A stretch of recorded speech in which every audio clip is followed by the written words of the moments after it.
आश्रम। मैं आपको एक सच्ची कहानी लेकर आया हूँ 1994 की। एक कहानी है जबलपुर की। एक आदमी था, वो जो भी काम करता था ना, उसके काम में नुकसान ही नुकसान। एक बार नुकसान हुआ, 2 बार नुकसान हुआ, 3 बार। वो उसको लगता था कि पूरी विपत्तियां मेरे पास ही आ गई, यानी वो जकड़ गया था। ऐसी हालत हो गई कि एक बार उसने 10 रुपये के ब्याज से लोगों से, गुंडों से पैसे ले लिए। अब वो हालत ये हो गई कि एक दिन वो इटारसी से आ रहा था, तो इटारसी से आ रहा था, उसकी 2 गांठें थी, वो भी चोरी हो गई। तब उसको लगा कि मेरे साथ अब दुनिया खराब है।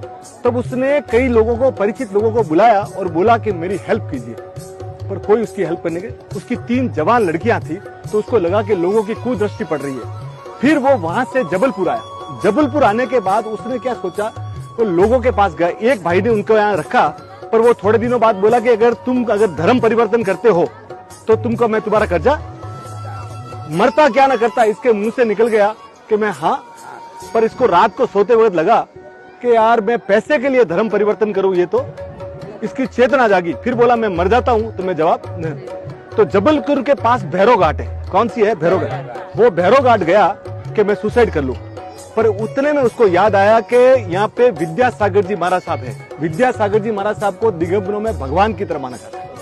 तो उसके मन में आया कि मैं महाराज साहब का दर्शन कर लूं और मेरी अंतिम। वो वहां से आया, आके अमरकंटक में विराजमान थे विद्यासागर जी। वहां पहुंचा तो प्रमाण सागर जी महाराज साहब वहां थे। उनके पास जाके बोला कि सर मुझे तो सुसाइड करना है। वो चौंके कि कोई व्यक्ति मेरे दर्शन करने आता है, ये तो मेरे लिए सुसाइड। बोले तेरी व्यथा क्या है? तो उसने अपनी तकलीफ, व्यथा सब बताई। अब आप सोच के ताजुब रहेंगे कि महाराज साहब के भी आंखों में पानी लग गया कि क्या आदमी की तकलीफ है। उसको हाथों हाथ वो विद्यासागर जी महाराज साहब के पास ले गया। विद्यासागर जी महाराज साहब ने सुना है, उसने पूरी व्यथा हुई। तो महाराज साहब ने बोला कि भाई देखो, कोई जैन भाई को बात करो, इसकी जीविका का कोई प्रबंध करो। पर प्रमाण सागर जी ने बोला कि सर आप इसको आशीर्वाद दीजिए और कोई उपाय बताइए, यह आदमी बड़ा तकलीफ में है। तो उनके मुंह से क्या निकला मालूम है? सुन के आप तो, दानम दुर्गति नाशनम। क्या बोला? दानम दुर्गति नाशनम, के दान करें। तो बोला साहब ये तो पैसे के लिए मरा जा रहा है और आप इसको बोल रहे कि दान करो, इसके पास तो कुछ है ही नहीं। महाराज साहब ज्यादा नहीं बोलते। महाराज साहब ने बोला दानम दुर्गति नाशनम। तो पूछा गया कि तेरे पास कुछ है क्या? वो क्या पूछा? तेरे पास कुछ है? तो बोला मेरे पास 500 रुपये है। तो बोले कुछ इसमें से दान कर सकता है क्या? बोला मैं तो कल मरने वाला, मैं तो पूरा का पूरा आज करने को। उसने 500 का 500 रुपया उस दिन, ये दोपहर की बात है।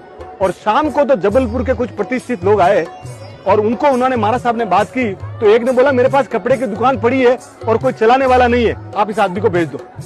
वो आदमी लग गया। उसके दूसरे तीसरे दिन तो उस दुकान में बिक्री 2 4 गुना होने लग गई। तो उनको लगा कि इसके पांव बहुत बढ़िया है। और थोड़े दिनों के बाद उसकी 25% उस दुकान में भाग गई। आज वो व्यक्ति जबलपुर में बहुत बड़ा प्रतिष्ठित आदमी है। इसलिए शास्त्रों में कहा गया है कि दानम दुर्गति, आपकी जितनी शक्ति है उतना दान आप करते रहिए, जरूर कीजिए। अगर जितनी आपकी शक्ति है ना, शक्ति को आप छुपाइए मत। जहां आपको लगता है कि मुझे किसी गरीब को रोटी देनी है तो रोटी दीजिए, पर दानम दुर्गति, आप अपने हाथ से दान कुछ न कुछ, दान को छुपाइए मत। यानी आप अपने के लिए शक्ति को कभी, और दान को कभी भी शक्ति के ऊपर जाके भी काम मत करना। तो इसलिए बोलते हैं दानम दुर्गति।